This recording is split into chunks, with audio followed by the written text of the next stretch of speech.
Assalamualaikum warahmatullahi wabarakatuh. Apa khabar semua?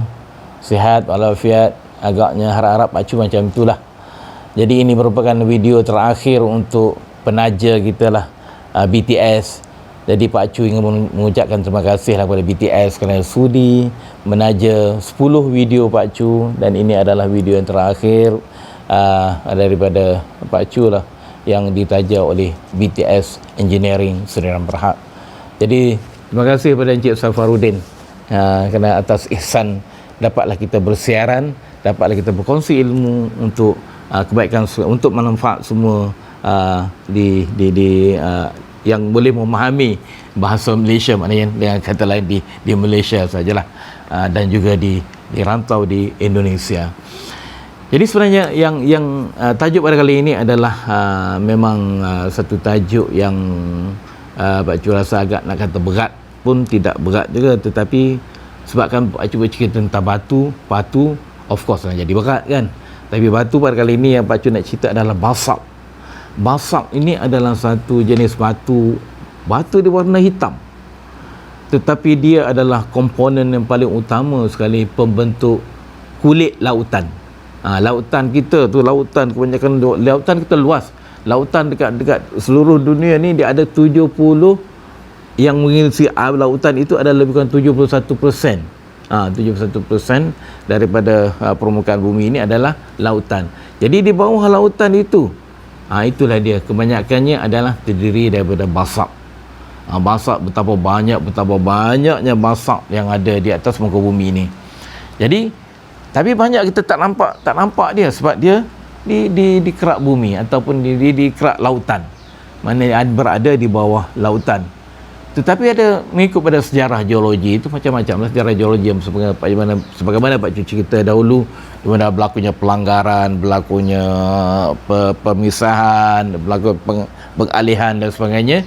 Daripada proses begitulah maka ada setengah-setengah tu basalt berkenaan daripada dasar laut terangkat ke atas, dan kita boleh tengoklah dengan mata kasar kita macam basalt. Jadi basalt itu merupakan satu batu yang agak istimewa yang membentuk sebagai kulit lautan. Jadi dia tu adalah berat, dan kalau dari segi geologinya dia mengandungi banyak mineral plagioclase dan juga pyroxene. Itu yang paling dominan sekali, plagioclase dan juga pyroxene. Warna dia hitam gelap, hitam legam macam tu. Jadi kalau untuk sampai dia ke daratan, biasanya yang mengangkat dia ke daratan adalah daripada proses gunung berapi.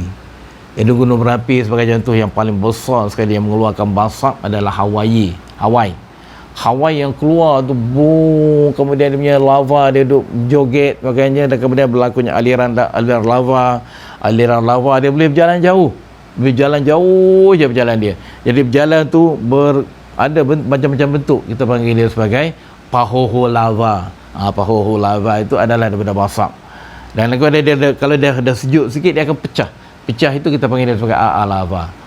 Jadi apabila dalam lava yang tebal ni tadi hasil dari letusan, dan kemudian berlakulah benda yang panas, mesti apabila berada di atas atmosfera ataupun di atas permukaan bumi, maka dia akan mengalami satu proses, kita panggil sebagai proses penyejukan. Jadi proses penyejukan inilah yang menghasilkan, kita panggil sebagai kolomna basalt yang ada bentuk kolom ni adalah dia bentuk yang enam segi, dan kemudian kalau kita tengok daripada atas semacam sangat lebah.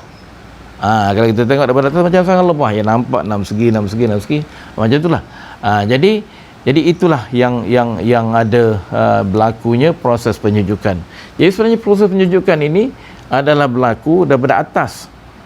Benda ni Pak Cu pun tak pastilah macam mana mekanik dia, tapi walau macam mana apabila berlaku penyejukan, dia akan menyejuk shrink ataupun pengecutan itu menuju ke dalam, dan secara automatik akan membentuk enam segi.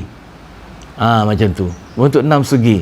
Jadi dia sejuk daripada 6 segi dia crack lah belah-belah tepi tu, dan kemudian dia akan crack terus ke bawah. Bila sejuk ke bawah terus. Sebab itulah kalau kita tengok basak yang dah sejuk atau kolomna basak, dia akan nampak satu pilar, satu macam cantik.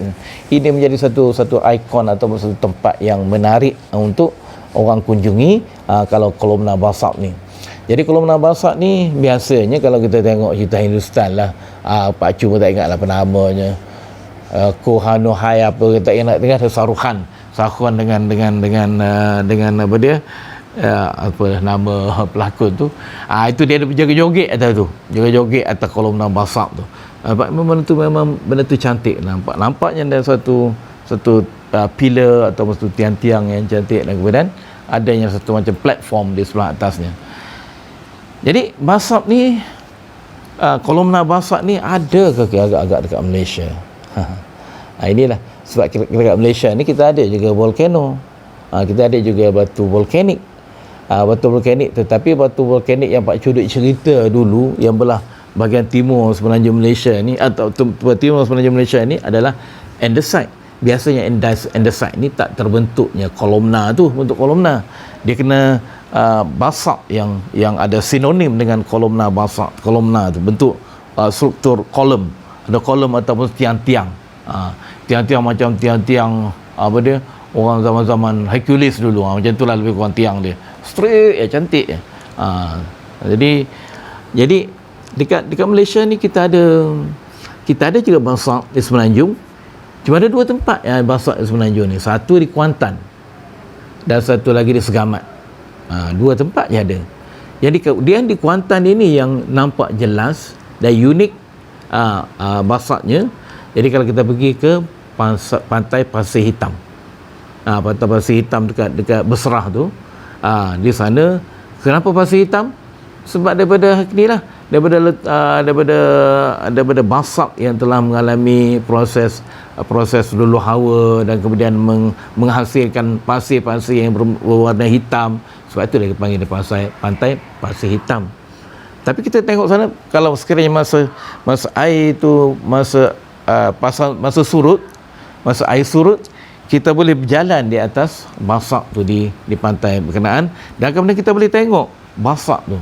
Dan kemudian apabila kita tengok betul-betul, kita perhati betul-betul daripada atas, dia pakai plan view macam tu, daripada atas kita nampak hexagon ni. Itu adalah kolomna basak. Tapi kita tak jumpa sebenarnya satu bentuk yang dekat-dekat bukit dan sebagainya di mana kita nampak masa kolom macam tu cantik, tak ada. Jadi kita nampak ni sekarang ni dekat Kuantan tu, cuma kita montak daripada atas, pandangan atas, nampak petak 6 segi. Itulah yang ada kita dapat di Kuantan. Tetapi di Segamat kita langsung tak nampak fenomena ataupun feature-features yang ada betul-betul kolom tu. Tetapi kalau kita ke Sabah, dia akan ada satu tempat dia panggil dia Balong di Tawau. Di Tawau di mana adanya kolomna basak atau basak yang ada kolom bentuk-bentuk tiang-tiang tu. Memang jelas, memang cantik. Daripada atas ternampak ada 6 segi, dan kepada tepi kita nampak ada dia punya tiang-tiang kolom-kolom dia. Jadi ini menyebabkan satu tempat rekreasi di Tawau, di mana di sini adalah tempat berkelahnya, tempat orang ambil gambar, cantiklah tempat dia tu.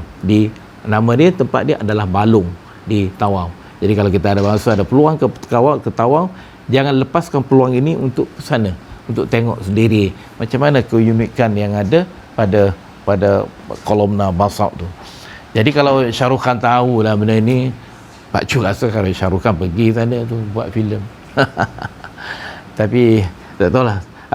Tapi kalau kita tengok ni dekat Malaysia cuma ada keluar sekali-sekala sahajalah yang berita tentang Balong ini melalui rencana-rencana kan. Tetapi tak adalah orang kata dipromosikan secara lebih agresif supaya benda tu menjadi satu tumpuan ramai. Tapi orang macam mana pun memang ia tu adalah terkenal di kalangan masyarakat setempat dan juga di Sabahan tu sendiri. Jadi inilah basalt yang kita yang Pak Chu nak ceritakan. Mana yang basalt ini adalah yang paling utama sekali adalah dia keluar ke permukaan bumi ini melalui proses letusan gunung berapi. Jadi kita tahu gunung berapi ini ada macam-macam sifat dia. Ada bersifat asid, ada bersifat pertengahan, ada bersifat basic. Jadi yang basalt ni adalah bersifat basic, di mana dia tu adalah cair sikit. Apabila cair dia boleh bergerak jauh, sebagaimana yang Pak Cu cerita tadi, bergerak jauh, dan kemudian proses pengerasan, proses pengering proses shrinkage ataupun proses penyejukannya adalah berlaku secara perlahan. Jadi lama kelamaan dia akan jadi terbentuklah satu kolom ataupun kolomna basalt. Jadi kalau kita tengok dia kolomna basalt ikut pandangan tepi dia macam ni, macam jadi Pak Cu ni. Macam itulah kolom dia ada. Tapi kalau kita tengok daripada atas bentuklah ada 6 segi macam sarang lebah tadi. Itulah dia punya kolomna basalt. Tapi yang cantiknya benda ni ada dekat Amerika lah. Dekat Amerika tu memang betul-betul cantik dia punya kolomna basalt yang ada macam-macam bentuk dia. Disebabkan oleh batuan vulkanik, disebabkan oleh berlakunya letusan gunung berapi yang dia punya daripada yang letusan gunung berapi yang bersifat basic. Okey. Jadi basalt ni apa guna dia sebenarnya? Apa guna basalt ni? Sebagaimana tahu bahawa dia merupakan satu batu yang keras, jadi dia sesuai untuk nak buat pengkuarian. Kita boleh buat kuari dia, kita boleh pecahkan dia, kemudian kita buat jalan, kita buat untuk batu jalan, dan juga untuk construction, untuk pembinaan, dan kemudian kita boleh juga letak untuk untuk batu-batu jalan kereta api, dan juga kalau sekiranya benda tu adalah kurang dia punya fractured system dia, kita boleh potong dia, boleh potong dia buat satu batu dimensi. Inilah antara kegunaan batu basalt ni. Tapi kalau macam mana pun batu basalt ni semenanjung Malaysia adalah kurang, tak ada, cuma ada cuci tu dia cuma ada 2 tempat, cuma ada di Kuantan dan juga di Segamat. Sementara basalt ni banyak ada juga di sebelah Eastern Sabah. Eastern Sabah tu memang banyak terdapatnya basalt. Jadi itu sajalah pencerahan yang Pak Cu ingin sampaikan secara ringkas apa itu batu basalt yang membentuk kepingan ataupun kepingan lautan yang kita ada ni. Jadi kalau sekiranya kepingan lautan tidak terangkat, maka kita tak akan nampaklah dia punya basalt tu sendiri. Jadi itu sajalah yang Pak Cu dapat kongsi pada kali ini. Semoga ilmu yang bermanfaat ini dapat memberi sedikit ilmu kepada tuan-tuan dan puan-puan, adik-adik semua. Jadi mudah-mudahan beri semangat kepada Pak Cu untuk terus untuk berkarya, untuk mencari idea-idea untuk perkongsian selanjutnya.